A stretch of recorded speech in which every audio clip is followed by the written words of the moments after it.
Good morning, everybody. Thank you so much for joining us today. We are joined by Claudette Peterson of INELDA, or International End-of-Life Doula Association. And today we're going to talk about end-of-life doulas and how they can help us with the end-of-life journey. Typically in this industry, we talk about hospice, end-of-life care, post-advanced directives, but we never really talk about what an end-of-life doula is. And so today, Claudette is going to give us a deep dive into that. So a little bit about Claudette. Claudette Peterson started life as an Air Force brat and then became an Air Force wife. She has enjoyed careers as a computer programmer and university professor, but has always served as a volunteer. She began working with people at the end of life in the 1980s, specifically people with HIV and AIDS. In addition to her work with AIDS service organizations, she has been a hospice volunteer in Texas and in North Dakota. She believes that it is a sacred time when a new life enters the world and also when a life leaves this world. This led her to complete the INELDA training in 2020 and was thrilled to join the cadre of INELDA educators in 2021. She loves spending time with her husband, Tim. Their daughter, Zoe, was born in England and now makes her home in Vancouver, BC. Claudette loves cold weather, reading, knitting, and cuddling with cats. And just as a quick reminder for everybody, all mics and videos have been disabled. If you have any questions, please use the chat box and we'll respond there. A copy of the PowerPoint was emailed out to everyone this morning. If you did not receive it, I'll put my information in the chat box so you can send me an email. And then lastly, we'll do all questions and answers at the end. So Claudette, I'm going to hand it off to you. Thank you so much, Lauren. I apologize that you only get to see that picture of me. You may see from this video icon that I'm having some tech issues on my end. I am not in witness protection. My video camera just doesn't want to cooperate right now. But I'm really excited to be here talking with you about the work that end-of-life doulas do in the course of our work. Our mission is to provide accessible, equitable, and compassionate death care. And that is so important to me because when I was working in the 1980s, it was mostly straight or gay men that were dying very rapidly with AIDS. They were not receiving accessible, equitable, and compassionate death care. It was a pretty grim situation at the time, and it fueled some anger in me that made me continue working with folks with AIDS and in death care in general. So I was very happy when I started to learn about becoming a doula. Next slide, please, Lauren.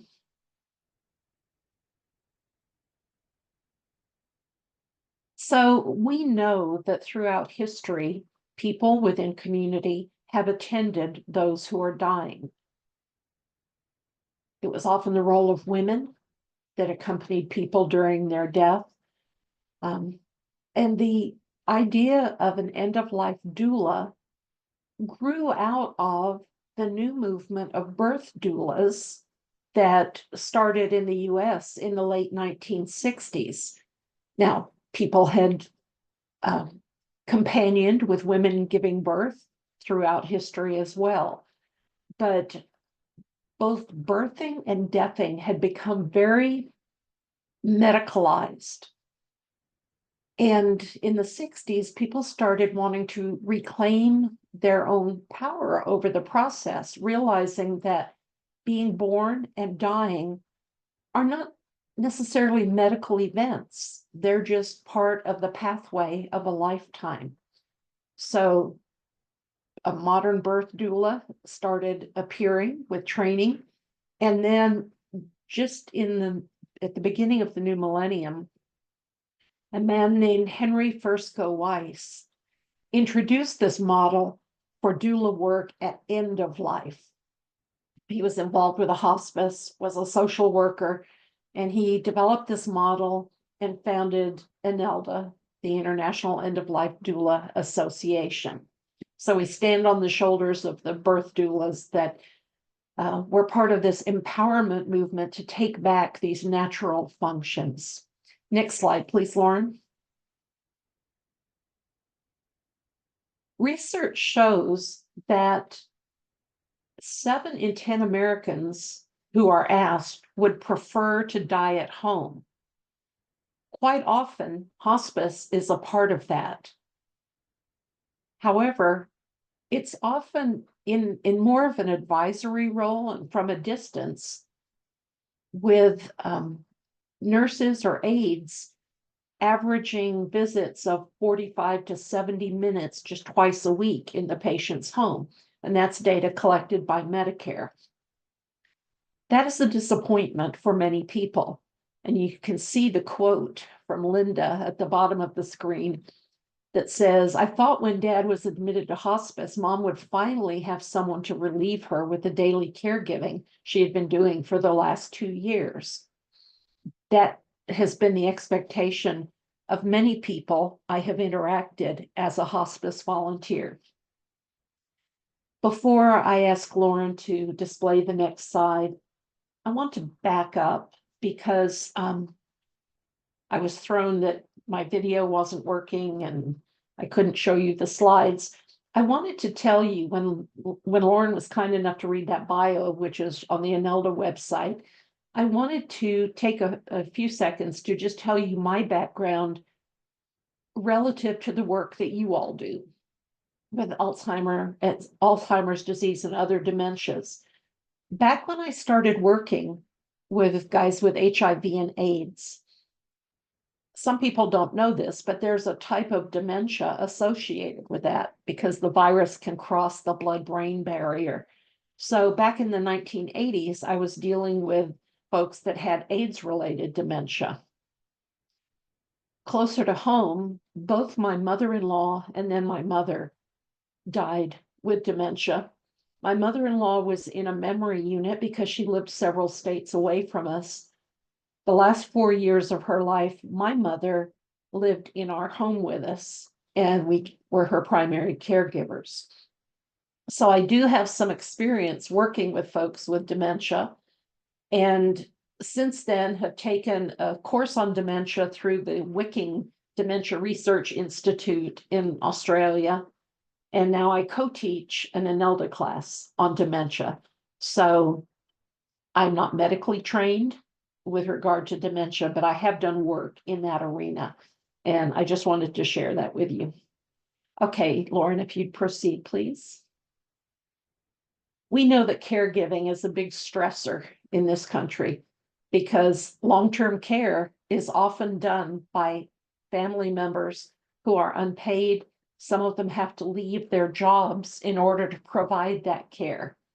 So, as these stats show, 1 in 5 Americans are caregivers, and 87% of those are caring for an adult over 50 years old. And of those, 24%, 1 in 4, are caring for 2 or more adults. We have a sandwich generation going now of caregivers who are caring both for their children and their aging parents. And caregiving is an equal opportunity burden because it occurs among all generations, racial and ethnic groups. It's not a respecter of income level or gender identity or sexual orientations. But there are some real inequities that go along with that. When it comes to dementia, we know that African Americans are 2 times as likely, older African Americans, to have dementia. And for Latinos and Hispanics, that's an even higher percentage that have dementia. You all live in an area that has a very diverse population, so being aware of those inequities is an important part of caring for those living with dementia. Next slide, please, Lauren.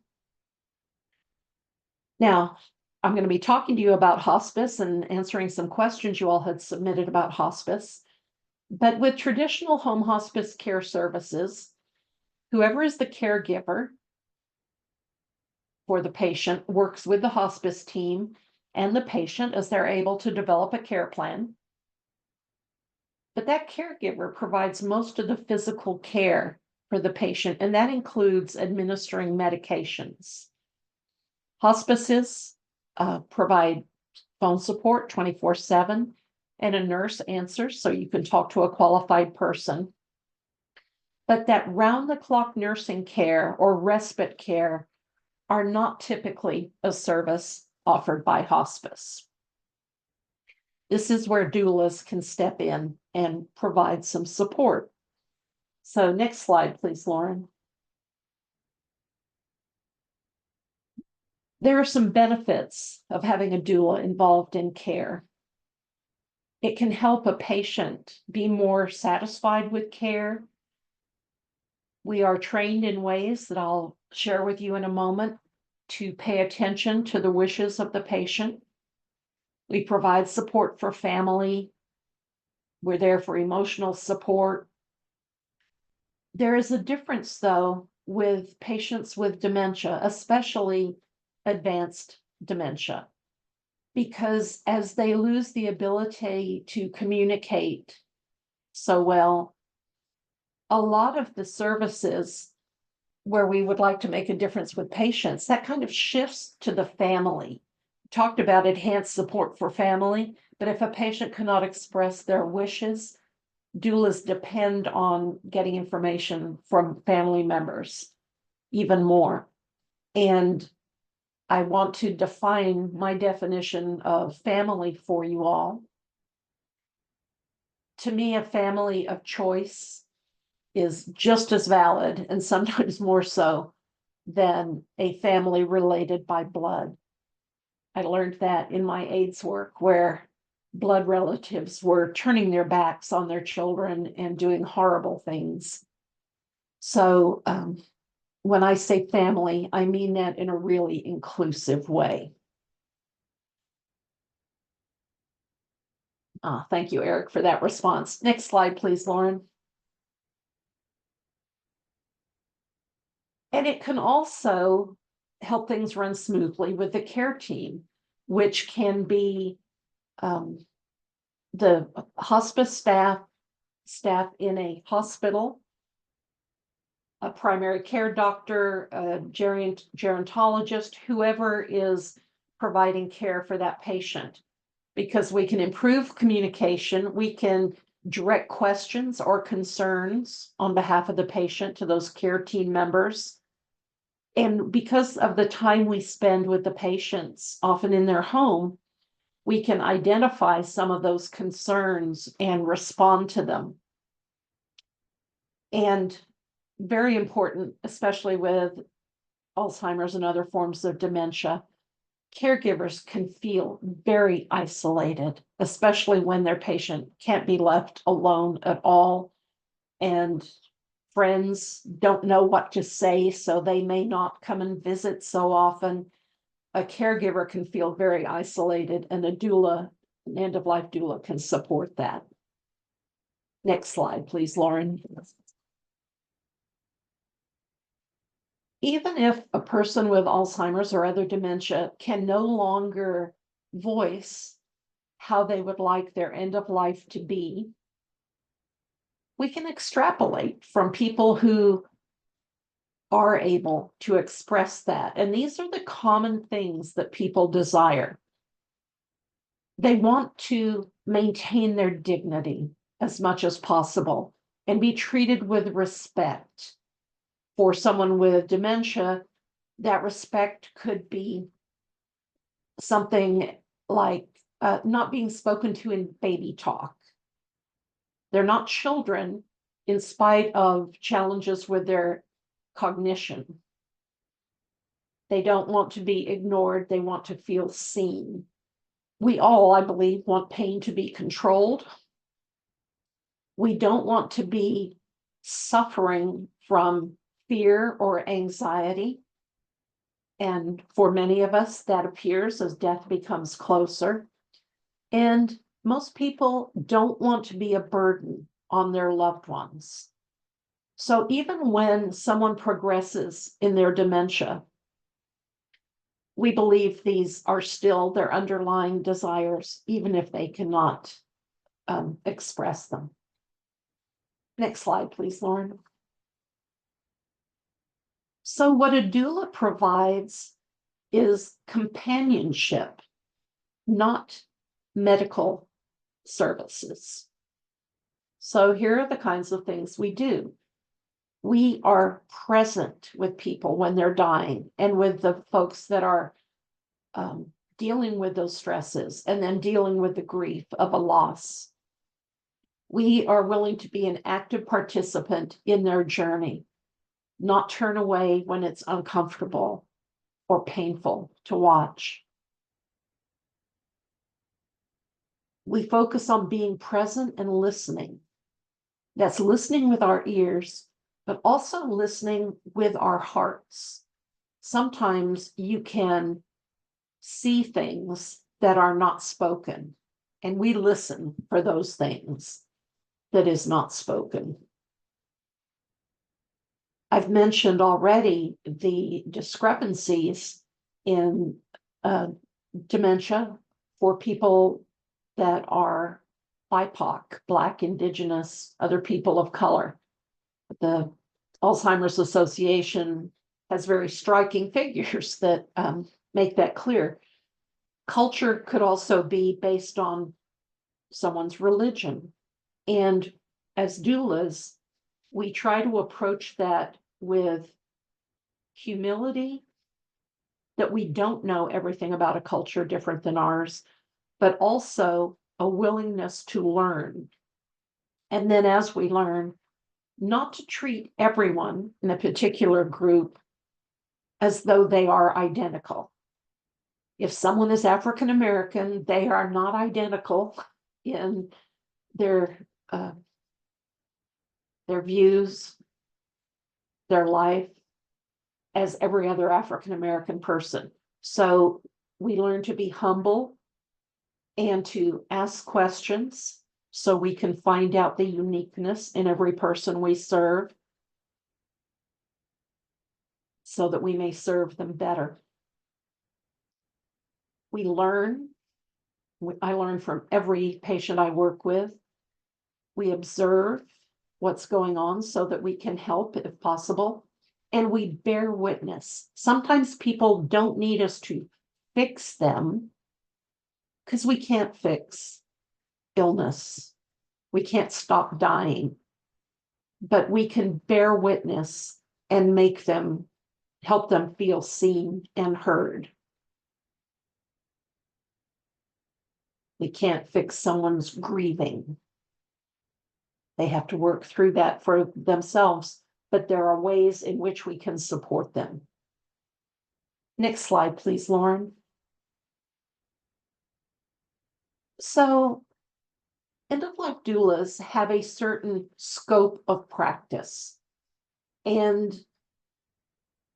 I'm going to share those with you in like the 3 phases that people typically go through. One is before they are actively dying. And some of this can happen much earlier in life. You don't have to wait till you're in your 80s or 90s to do these things. So a doula in the first phase offers their presence and listen. We ask questions, we respond to those, and we do that in a non-judgmental way.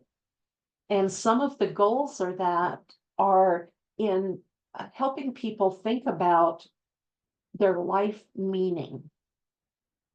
That's a stage folks go through toward the end of their lives, when they're trying to figure out their role in the world at large. How do they make meaning of the way they spent their years? Erik Erikson, the psychologist, talks about it in terms of integrity versus despair. Now, I've taken some psychology courses, but I'm going to be honest, those 2 words don't really work for me because integrity means something different to me. But I believe what Erickson was trying to say is as we age, we start to weigh whether we had a life well lived or if our life was a series of missed opportunities, maybe some bad decisions. So we allow people to talk to us about their lives, and we become active listeners in that work because your nurse who's coming by, your caregiver at home who's trying to keep you fed and keep up with the laundry and perhaps their own children, they may not have time to just sit and listen like that. But the presence of an end-of-life doula can allow those discussions to happen. Perhaps not so much with someone with an advanced dementia, but in that case, we can talk to family members about their life and doing it in the presence of the patient. We can offer end-of-life practical support, and in that phase of the before dying, that can be helping with advanced care planning. It can go to other forms of advanced care planning that I had never thought of before I trained to become a doula. If I asked you, each of you that are present here with us today, what would you like your end of life to look like? You may go, oh, I never thought of that. I'd like to be at home. Maybe I want to be alone. Maybe I want to have my loved ones around me. But a doula can do really practical things around that, like saying, what would you like the space to look like? Would you like there to be a particular scent? Are there any sounds you would like to hear? For some people, that's birds singing or ocean waves. We can help create a vigil plan for someone before they are actively dying. If a patient with dementia is at a stage where they can't share that information themselves, we ask family members, did your mom really like gardening? Maybe she'd like flowers around. We can offer a lot of kinds of practical support that go beyond the services offered by hospice or a practitioner in an office. Stephen, I promise I'll get to your question about how many hours per day or a week is a doula present. The answer is it depends, and I'll talk about that later on. Thanks for the question.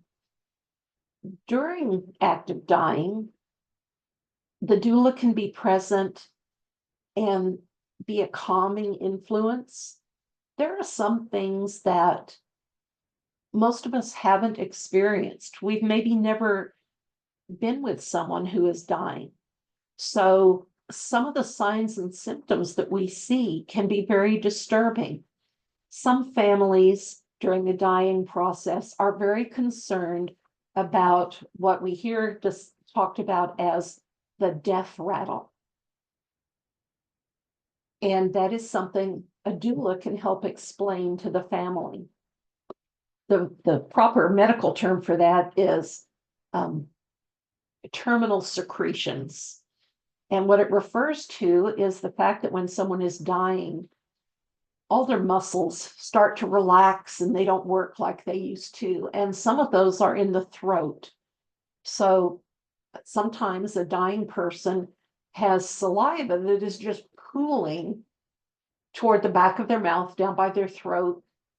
And what you're hearing is, like, as they breathe, oxygen kind of bubbling up through it. They don't clear their throat. And it can sound to someone who's not familiar with it like someone is dying or drowning and they think they're struggling or in pain. And that's not the case usually. So a doula can explain, yes, there are medications that can help with that, but those medications, if they're administered, it's usually to set the family's mind at rest. And here are the unintended consequences for the person who's dying. We often accompany people throughout their vigil, even when they are unresponsive and moving toward the end of life. Afterwards, we can help with after-death care, informing families that you don't have to, as soon as someone takes their last breath, like dial 911 and have their body swept away. You can sit there with it and start your grieving process. We are not grief therapists, most of us, but we can talk to people about grief. The fact that it can be like a roller coaster, it can seem to fade away and then come back when you least expect it. So we do a lot of education, and we can provide resources and referrals for people after the death occurs. Well, we can do that before also, but hospice usually leaves a good folder full of resources, or they explain things like it's not helpful to try to force someone to eat at the end of life. Their body can't really cope with digestion and so forth. Well, that's in hospice materials that people get when they sign on. But my doctoral degree is in adult learning, and one of the things I know is that adults don't remember something unless it's something that will solve a problem they have right now. So if I tell you something 9 months previously, you may not remember it when active dying is taking place. Next slide, please, Lauren. So we have a lot of tools that we use, and you'll see that none of these are medical things. In our training, we practice listening and questioning. We help them, as I've explained, explore the meaning of their lives. We may help a patient, or in the case of dementia, perhaps family members, to do some remembrance work by creating a legacy project to remember their person. We can help them plan a vigil. Who do they want present when they're actively dying? And then we can help make sure that their vision for that is honored. We can explain some of the changes that the family may see physically or psychologically. We can actually do some pain and anxiety reduction that is not related to a medication, using guided imagery, repositioning, like in the case of the terminal secretions, the death rattle. We can show the family how to reposition their person so that isn't happening so much. Doulas can help families create rituals. We can do things that honor the spirituality of the person who's dying. We listen to them after the death. If it's their first encounter being present at a death, they may need to talk through that. We can listen to them and support them in that. And as I said, make resources. Next slide, please. You'll be able to read this in more detail since I understand the slides are being sent out to you, but doulas can work in so many places. I'm a hospice volunteer. I could volunteer in a hospital. Often emergency rooms will use an end-of-life doula.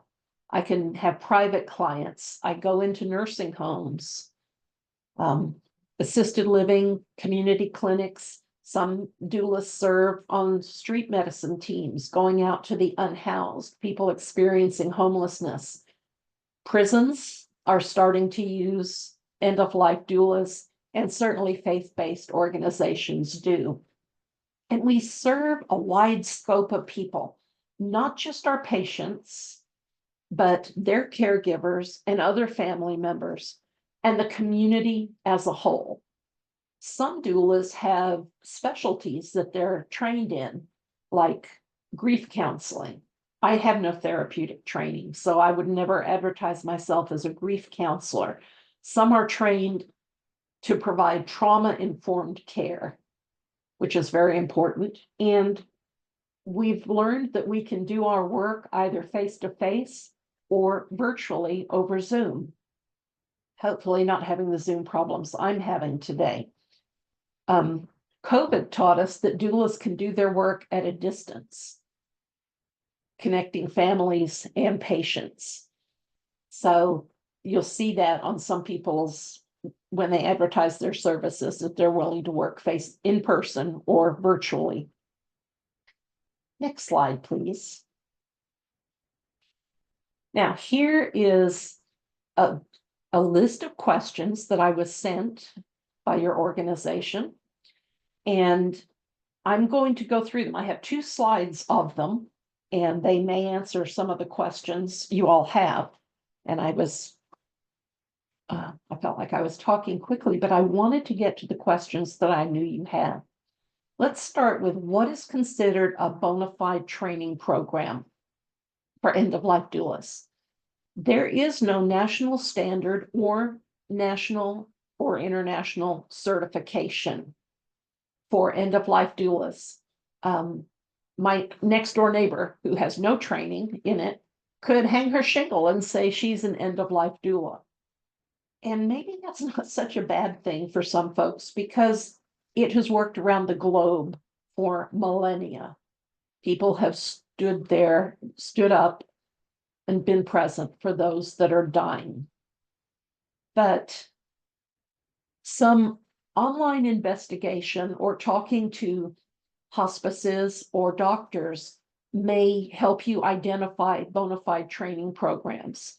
The social media that I use, because I'm old, is still Facebook. I haven't branched out to newer ones. But on Facebook, there are many groups. Some are specific to a certain organization, like I'm part of a couple of INELDA Facebook groups, one for doulas only, and then we have a public facing one where people can get on and ask questions or say, I'm thinking about hiring a doula. Should I look for one from this program or that program? What are the pros and cons? And I am not here to push INELDA, but I do want to mention a couple of things. One of them is, try to get an idea of what their training consists of and how long they've been around. I'm going to give you an example. I went through 2 end-of-life doula trainings when I started. One was INELDA and one was another fine program. But I have people ask me about, well, what's the difference in these different trainings? And from my example, one of the programs I went through was not INELDA. It was a fine course. It had great information, but the interaction was very limited, because what they used was a course management system like we use in universities. We used Blackboard. So any so-called discussion happened within a Blackboard discussion group, which is asynchronous, and it's nothing like a live conversation. In the INELDA training, we present information, but in a face-to-face group, or when we're doing training through Zoom, we break people out into small groups or pairs for some activities.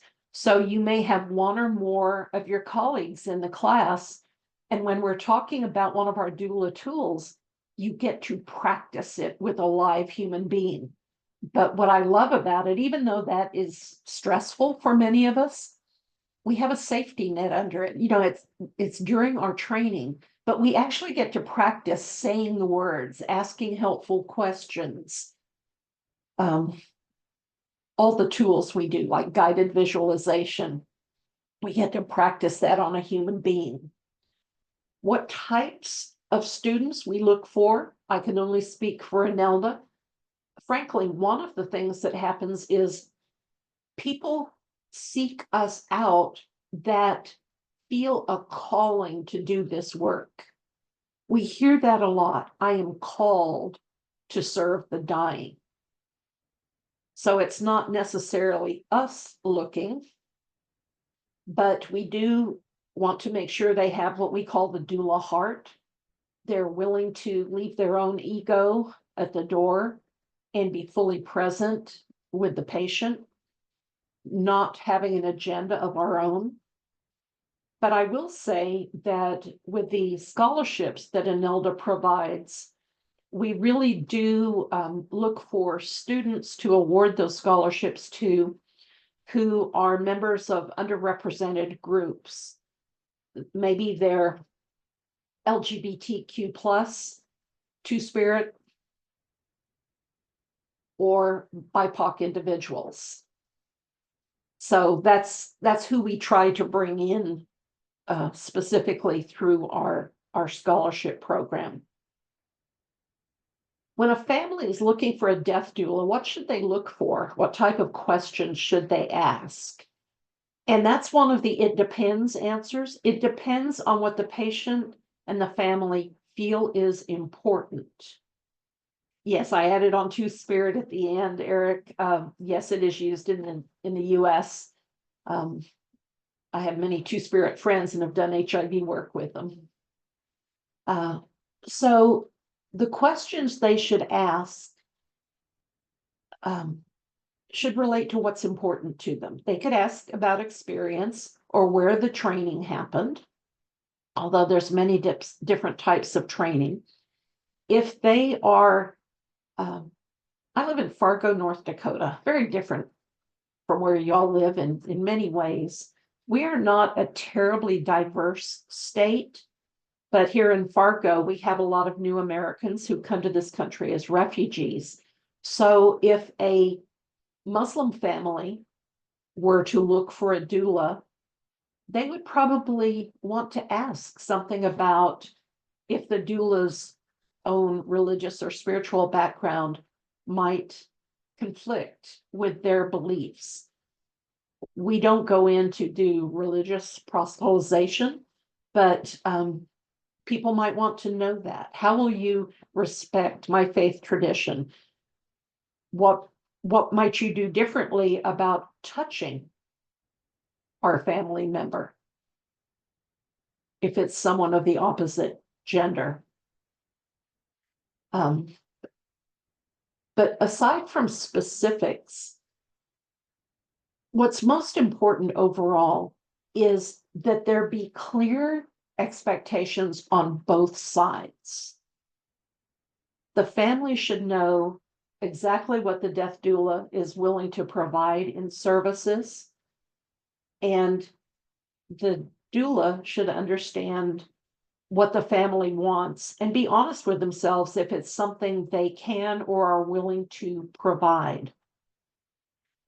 One of our educators at INELDA, when she started training for us, she had small children, and she went into it with an expectation very different than my own. I have my baby's in her 50s, so lives in another country. So I'm willing to go pretty much no matter what hour of the day or night. My colleague, on the other hand, was pretty much 9 to 5. She wanted to be home with her young children during the evening. She wanted to be there for dinner and supervising homework. And expectations like that are important to work out. My hospice does not allow me to do things that I'm trained to do as a doula. If I'm working a private case, I'm allowed to offer food and drink to my patient, but in my hospice volunteer role, I'm not allowed to do that. So those expectations have to be very clear. This is a great question. What's the standard fee for services? And this is sure another it depends, but I do want to spend a minute discussing that. If you're a hospice volunteer, the service is free. For other doulas that are operating privately, they can ask for pay or do pro bono work.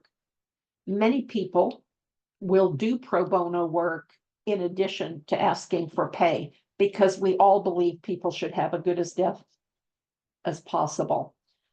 Some doulas come up with packages like, I'll spend 10 hours with you during vigil. Other people choose an hourly rate. Many doulas on their web pages lay that out, and some have, one of my former colleagues at INELDA, he had a sliding scale. Just based on a few questions he would have the clients or their families ask, like, can I always pay my bills? Do I have enough money to take a vacation? You know, if you can do that, he might want some pay. If not, it could be a reduced rate or no pay at all. And nearly every doula I know will offer a free 30-minute consultation so that you can discuss things about expectations of the role and what costs would be. Next slide, please, Lauren. No, a death doula does not need to have a clinical background. I have none. I've learned some medical things along the way, but one of the requirements is that we stay within our scope of practice. I do not administer medications. I will bring them to someone, but I don't administer them. I've learned to recognize some symptoms, but I don't pretend to be medical. I will contact a hospice nurse or a doctor's office if the patient has questions. What should an individual do if they do not like their death doula? Don't feel you need to stick it out. We are taught to leave our egos at the door. If there is not a good fit between me and a patient, I should say client, since I'm not medical, we need to resolve that.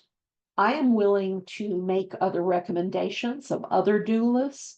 If I know someone that, let's say there's a patient that wants to have the doula massage them. I'm not trained in massage.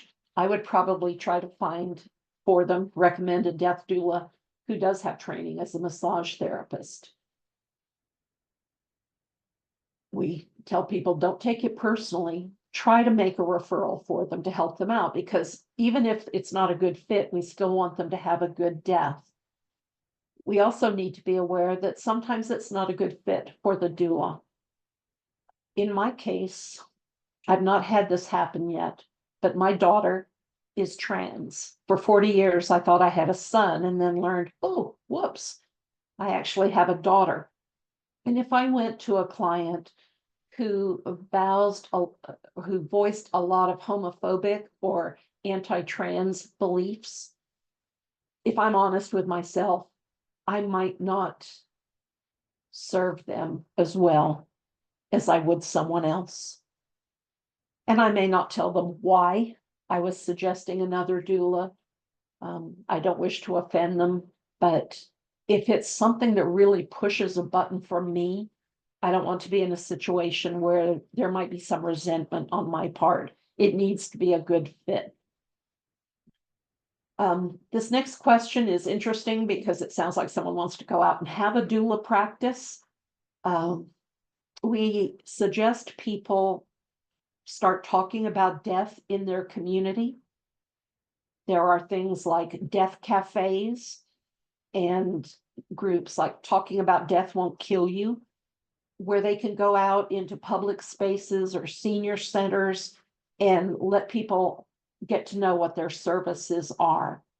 It can be slow building a practice because although birth doulas are more well known now, the end-of-life doula is a newer thing and doesn't have the same reimbursement possibilities through Medicare and Medicaid that a birth doula would have.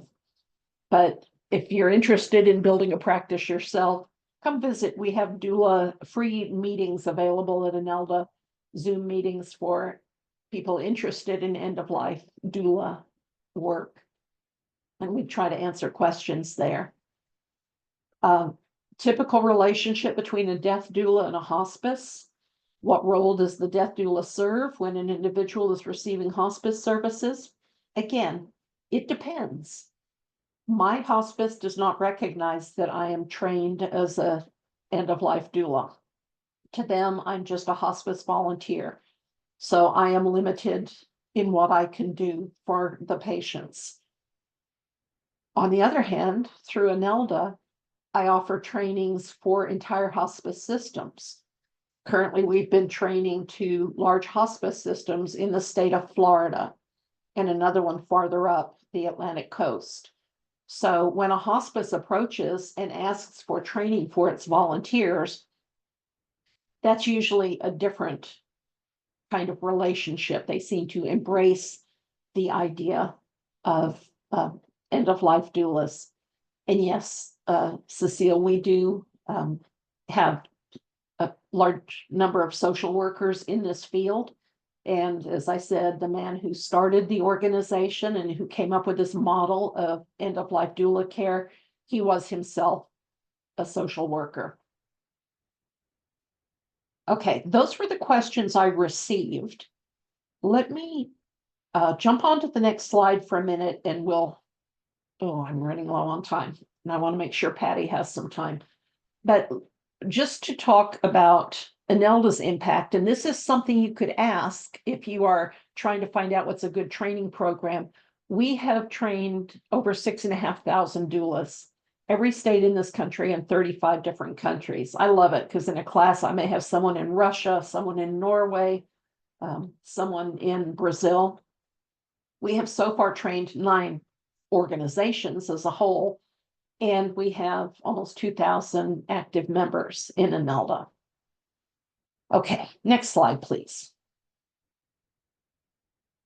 So I just want to, okay. If you go to the INELDA website, which is inelda.org, we do have a directory of doulas. You can look by country, by state, and find out, like I think mine says, I am proud to serve LGBTQ Two-Spirit plus individuals. But you can find out if the doulas have a website there. Okay, next slide. We do offer at INELDA a class on navigating dementia. It's 12 contact hours, and it's about the disease itself and how to modify our tools, our end-of-life doula tools, to be appropriate for people with dementia. Okay, next slide. And I know Patty wants to talk to you about resources available in Orange County. So Patty, take it away. Well, good morning, everybody. It's really great to be here, and I know we've all learned quite a bit about how doulas can add to the quality of life and quality of the death event of the people that we all serve. Alzheimer's Orange County really has a leading role in providing education on end of life and the whole terminal journey, particularly when dementia is the underlying cause of the person's terminality. So stay tuned because we've done some wonderful work with the Hoag Palliative Care team. We work with a number of really wonderful hospice agencies here locally in Orange County to provide really extended, in-depth education about caring for people at end of life. And we base what we teach on the model created by Dr. Megary Anderson, who is the author of Sacred Dying, on which most of the doula curriculum was based.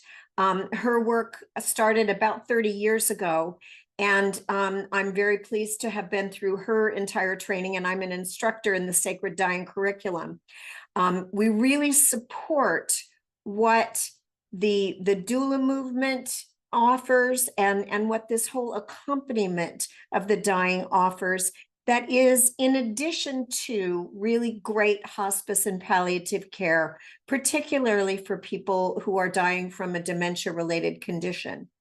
But with any terminal illness, we want to be sure that people get the care, the medical and clinical interventions they need for their comfort, and that their family has an organization that wraps around the family emotionally and practically to provide them with all the tools they need to work through that particular phase of the journey in the best possible way and to create good deaths.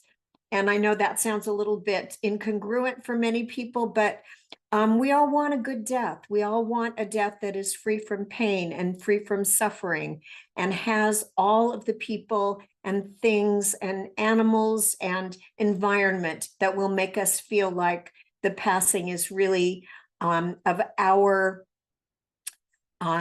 it's our accompaniment.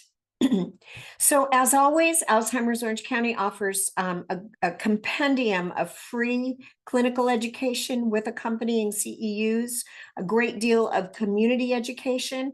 And coming up in April, we'll have a number of classes that in honor of National Healthcare Decisions Day and Month, we'll be talking about advanced care planning, appropriate use of the POST document.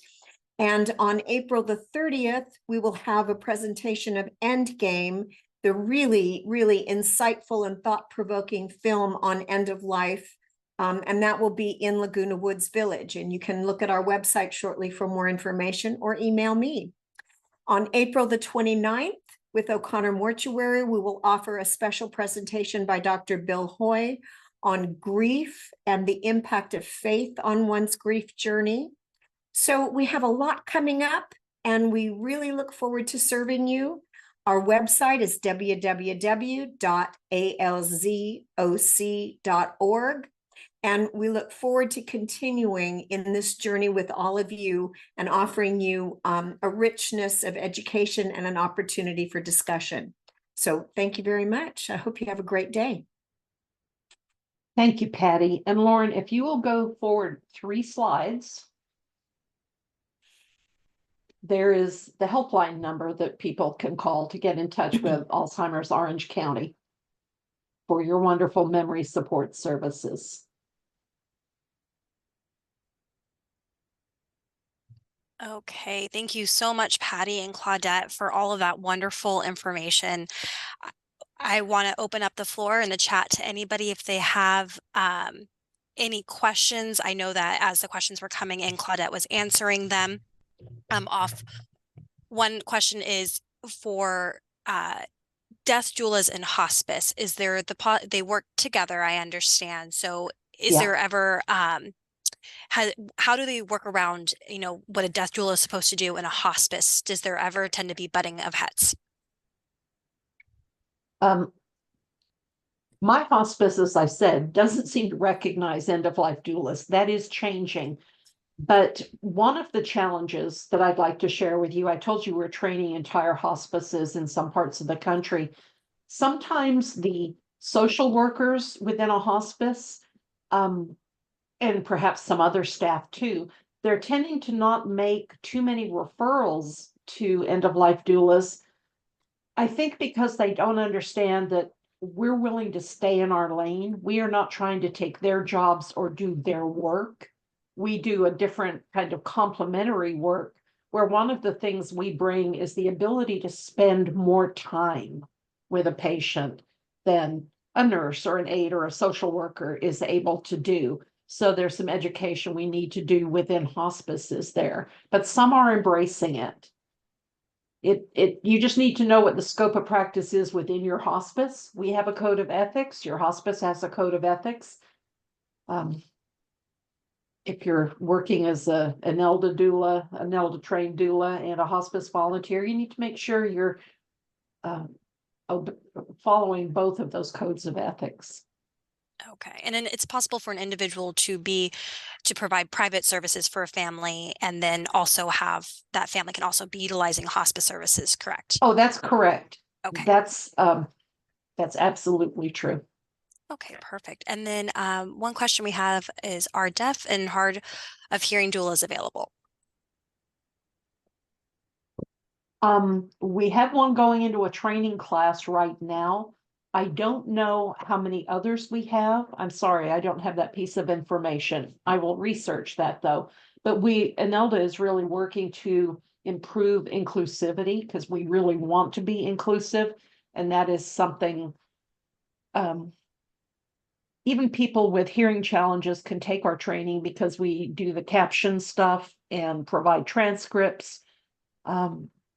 And I think we're going to provide some sign language interpretation for the person that's going into training. So there'll be at least one. I don't know where she's located, but that would be something you could see on the individual's website that you could find in the directory of doulas.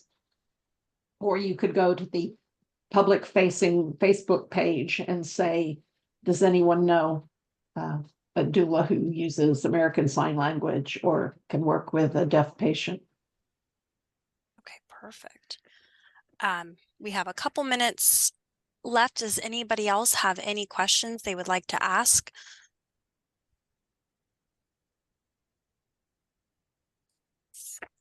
It doesn't look like we do. Okay.